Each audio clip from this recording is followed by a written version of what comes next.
What would each of you tell your 17-year-old self? What would I, stop wasting your time. So I was 17, I was working at a fast food restaurant making sandwiches. Now, the internet didn't really exist as such, but looking back on it, it was part of my journey. And I regret nothing because I ended up where I am. So would I even go back and tell myself anything, is the question. If I had to, it would be to not burn so much of my time. Let's talk to the 17-year-olds who are listening. You know, do you finish your job, come home, play video games, etc.? That's what I used to do when I was 17 a little bit. What I didn't do is come home and think, okay, fuck, let's work on something new. Let's try and build something. Let's start a YouTube channel. Let's start creating content instead of consuming content. I'd tell myself to be a little bit more proactive with my free time and not fuck around so much. If you had a teenage son, what would be the one piece of advice you'd give him to break through the matrix and achieve success in life? I think if you're a young man, even if you're not my child, if you're just any man who's out there in the world today, you need to look at some problems that need solving, either for yourself or for society, and find a way to fix them. And I think that you should just adopt some problems and try and fix them. It doesn't matter what it is. You can just try and fix the litter in your area, or you can try and get a six-pack, or whatever you want. Men are builders. The modern world, call me misogynistic, the modern world was built by men. Every building you're in was built by men. Every road you drive on was built by men. We're builders, we build things, and that's what you should be focused on. I think that a lot of people don't understand that it's all of the challenges and struggles that's going to make them, it's either going to make or break them.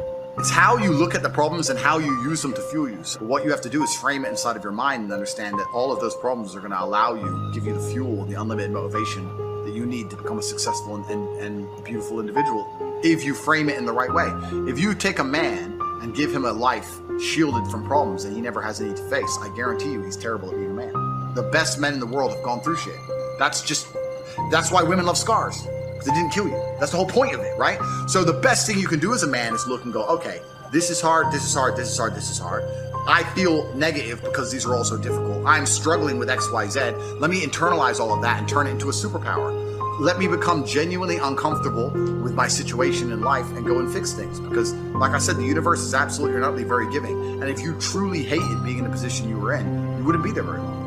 So I think that the number one problem with the world today, and the biggest problem that men face, isn't the problems themselves. It's just the way that they've been taught to mentally frame issues. People think when bad things happen to them that somehow they're a victim to the universe and bad things only happen to me and this is so terrible. They don't understand that bad things happen to everybody, and the most successful person you know had all those, probably maybe even worse, at least the same bad things happened to them. They just framed it differently and used it. That's the difference.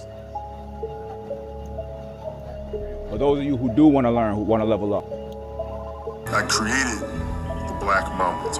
You see, Jason was my son, and today is his birthday.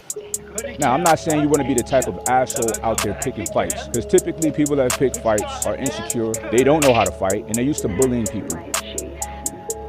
You want to be to the aid of somebody that does need help. You want to be a protector. We should all strive to be protectors in our communities, with our family, our friend circle, our peers at school. Like, furthermore, you want to be a confident person. When you know how to handle yourself, you walk with confidence, you move with confidence, and that shows in everything that you do. And a huge part of one being successful is being confident. Simple as that. The best way to prove your value is to work, is to learn, is to absorb, to be a sponge. Super intelligence. What super intelligence is when someone is on an eternal quest for wisdom. Someone's on a mission for their entire lives of learning, always getting better at something, becoming more productive, becoming more efficient at things. It was just fun.